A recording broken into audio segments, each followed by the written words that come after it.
The program is called Certified Elephant Friendly Tea, and what we do is we work with tea growers who are interested in making change happen. So we had identified problems with conventional tea production. There are certain impacts that can happen to elephants within tea estates, small or large plantations.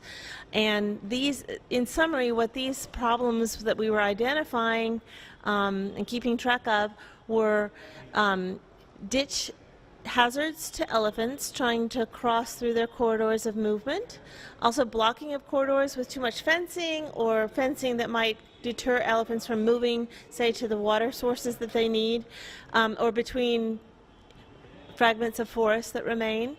Also, the use of chemicals, depending on how they're applied and how they're stored, there have been a number of cases, it's fairly frequent, that elephants are found to be poisoned, and in many cases, when their bodies are tested, they have found chemicals that are used in tea production. There are also problems with human-elephant conflict that kind of congregates where there are large populations, kind of the workforce on the edges of tea plantations where they're living. Those worker lines are often on the front lines of human-elephant conflict.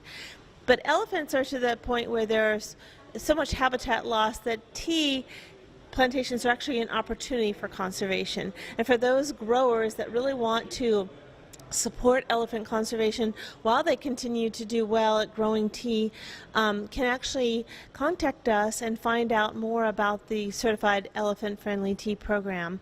And what we can do is meet with them and talk through the program, take a look at their site, do a site assessment. They can apply to be certified in the program. Some growers are interested, but they're far from being able to be certified yet, but they can work towards this. And that what we're doing to support it goes beyond certification. We're also working with teams also in India to make sure that we can support the broader community in human-elephant conflict reduction. We've created a corporation, it's a public benefit corporation, and it's called Elephant Origins, and that is going to be the distribution point for tea that gets sold under the Certified Elephant Friendly Tea label. So under a variety of brands, and already we've tested the market in the U.S. We have a number of tea buyers already beginning to source certified elephant-friendly tea from the 3 farms that have been certified so far. Now that we're moving past the pilot to a long-term program, we invite more growers to get involved and more tea buyers to get involved. But this label on the tea itself when it's sold can go on any brand, and it's a elephant picture. It says certified elephant friendly, but only if that farm has been certified and meets the criteria. But that gives the tea market opportunities are increased for those growers who are willing to get behind conservation. We also are going to be raising funds for elephant conservation work in those communities where the tea was grown through this sales program. So it's also do good by doing well economically and also doing well for elephants.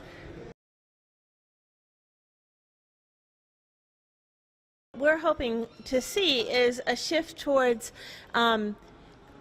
elephant-friendly tea. Actually, you hold on to more of the habitat within the tea boundaries. So there is still, in India, a lot of people don't realize this, but there is a law in the books that talks about leaving a percentage of the plantation for wildlife. So within a tea plantation boundary, we have growers, three different farms, and all 3 are working on really making sure that there's habitat within the boundaries, so that if elephants move through, they might graze a bit on their way through, and keeping those corridors open. Elephants will tend to keep moving and not stay put.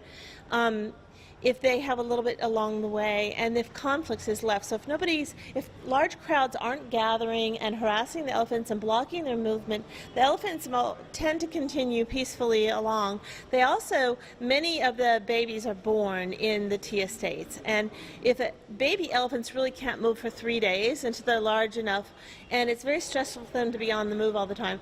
So if tea gardens can provide some bit of buffer zone to the protected areas and actually allow the elephants to be present, the difficulty comes when the herd is raiding crops from the tea workers' gardens and so on. And so solutions for that are, finding what are those workers growing that's attracting the elephants? Can there be any changes there? Also, can there be some protective measures done, like planting a border of lemon plants that are thorny lemon can deter elephants, or there might be other solutions for this.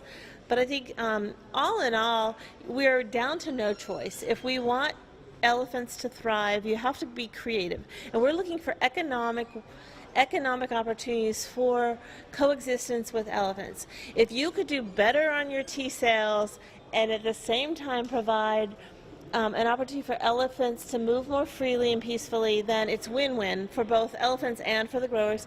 Of course, there's great benefits for the tea worker communities as well if you can reduce some of the conflicts and help them have a better plan for human-elephant conflict. It's an ongoing, there's no silver bullet solution. It takes multiple different ways of doing it, but people working together to reduce the conflicts with elephants, solutions can be found, and we can make progress economically at the same time. Well, I represent the University of Montana, and we also partner with the Wildlife Friendly Enterprise Network.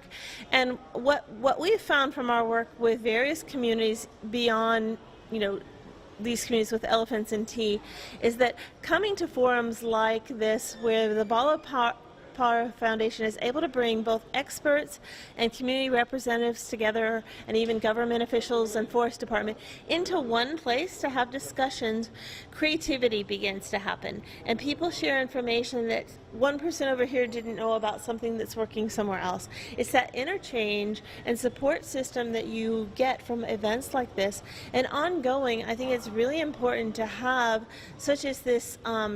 You all have at Bala Power Foundation, you're creating this Asian elephant secretariat, I believe you call it. It's a portal, a place to gather information and have an ongoing networking and sharing. I think this is a really good idea. As solutions are found and shared, you don't want to lose that information. And also, elephants are quite clever. They can adapt to something, and then you need to up your game and come up with something new. Sometimes, it's not enough to say, okay, we did well for a few years, now we're done. Elephants might change their behaviors too. So with every success comes new challenges, especially if they're not making more habitat. We need to start restoring what we do have. We need to get there's invasive plants that are preventing young trees from growing. We need to get better at looking at how do we get rid of invasive plants and encourage native vegetation to do well in the spots that are there. But forums like this, where you have a lot of expertise in botany, elephant behavior, these issues with, agriculture, how to do great organic production in keeping with nature and natural systems. These are awesome resources. Also, overall, when we improve things for elephants, we improve things for other species and for humans. We also mitigate climate change, and we protect the watersheds. So all of this ties together like one big ecosystem that we are, and the Bala Power Foundation and forums like this play a significant role. If you meet frequently enough and you exchange knowledge and support each other, a lot of really hard issues can be tackled more effectively. Thank you.